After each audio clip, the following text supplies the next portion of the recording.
Okay, so today I'm going to be decommissioning this AC unit to get it ready for the new AC unit I ordered. So in order to decommission, I got to get the refrigerant out. I have a gauge set. It's hooked up. And what I'm going to do is on the suction side, which comes back from the air handler, I'm going to close this valve. The red one goes up to the gauge. The yellow is going to go over to the tank.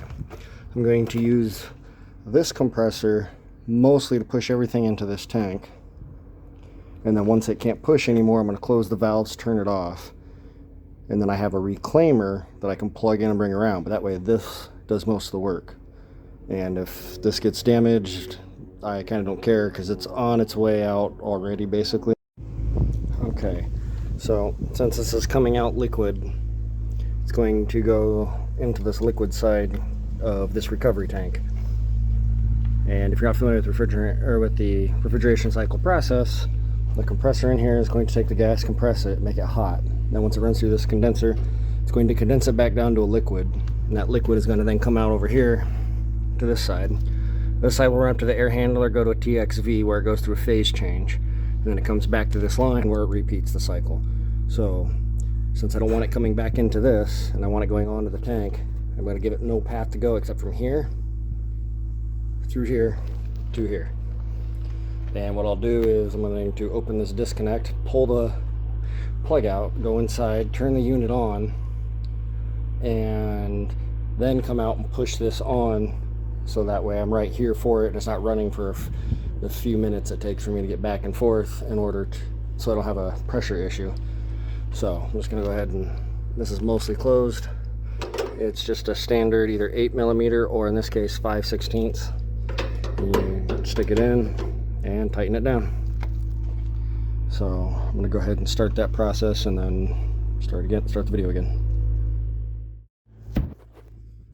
Alright, turn this breaker on, should kick on.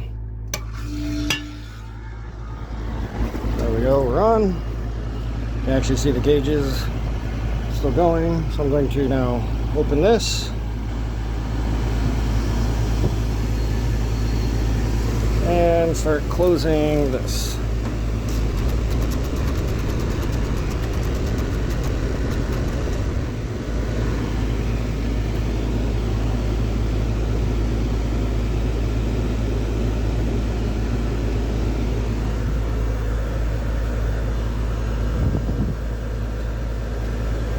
This guy's open all the way. I did bleed this line with some pressure before I kicked everything on. As you can see, I'm losing pressure, so I'm basically using this to push because it can't go back into the system. It's being all pushed into here. Okay, at this point I see no more liquid in the sight glass and these haven't moved anymore. So I'm going to go ahead and close this valve and turn the system off. And then turn this guy off. Since the pressures haven't changed, I can no longer hear the gas coming through. And like I said, it's about done. The gauges won't change and no more liquids and bubbling in my sight glass. So I'm going to assume this is about all we can push from this into here, and I'll have to get the next piece set up. Okay, so I made a mistake. I guess I didn't have this closed all the way. So I'm going to hold off on this. I realized that when I was trying to get this out and realized it wasn't going. So I made sure that was closed all the way. Now I turned it back on and you can see liquid bubbling in here and the pressures have changed. So I'm going to let this run until I stop seeing liquid, then I'll go to this setup. Okay, so now my new setup is this is off, my suction line. My liquid line's still on. It runs up into here on the hot side. This is open. It's going here. It's going to go to the input of this recovery pump, and the output is then going to go to the tank once I open everything up. That's purged all the way out to here. I skipped that part. I basically crack it open until it bleeds, starts to frost, then cap it off.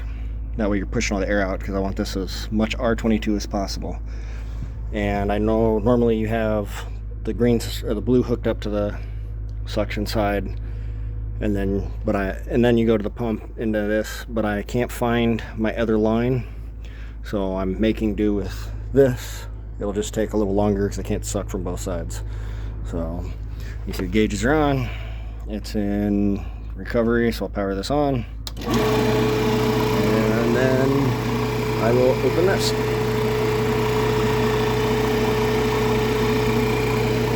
Well, that's full open.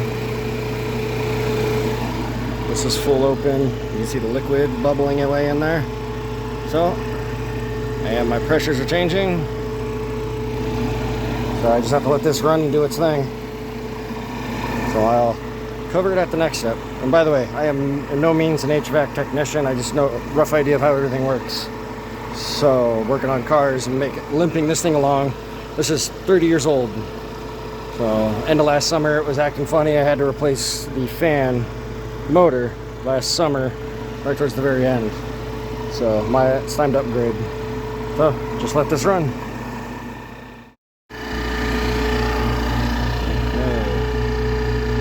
So we're at negative pressure in the system. I'm going to go ahead and close this valve off. Close this off.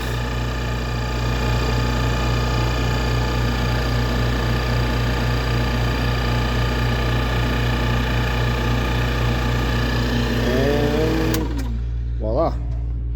So now in theory, there's no more refrigerant in this or anything in the house. Now it's time to get this thing out. So after I pick up all my tools and stuff. So this, by the way, I've already had for working on cars. This I got free out of a dumpster, and when you fix the breaker, it runs. And then this I got from a friend to borrow. So now it's time to move on to the next step. Okay, so now for the next step, we got to disconnect electrical and the signal lines. So I've killed the power at the breaker. I got a little tester, beepy ditty. Nothing beeps, because this is my line here and here. One thing to keep in mind is this capacitor can store a charge. So we're going to short across the contacts to make sure that there is no residual power that can shock you and make your day really exciting. So it appears to be no power. So we can get in here and start opening things and stuff. So I'm gonna pause the video. I gotta use both hands. If I can get this out of the way, give myself a little more working room in here. Okay, so it took me a little bit of time, but I got the old one out and I got the new Mr. Cool inverter in. And unfortunately I had to do it all by myself. So if you're gonna do this, get help. This thing is 309 pounds basically, and you don't want it to tip over, you don't want to beat it up, and most of your weight is actually in this corner, and you only have this handle and this to really grab onto. On the back side you don't have much to grab onto, but on this side here's a handle here, and as long as you don't stick your fingers in and bend these fins, kind of grab around there or here. So it's quite the effort. I had to get a piece of wood with a dolly and that kind of stuff and manhandle it. It was, like I said, it's pretty heavy. So I believe that's where it's going to sit for now. And I'm going to run the line sets from here up this wall and pop into the attic and then run over to the air handler. So there's only about 10 feet or so of line set that'll be on the outside of the house. The old line sets, I trimmed them back and left them here just in case I need them in the future. I'm going to cap them off so they're sealed and crap doesn't get in there. But like I said, I'm going to use the Novak line sets. And then I got my whip. I need to see if it's long enough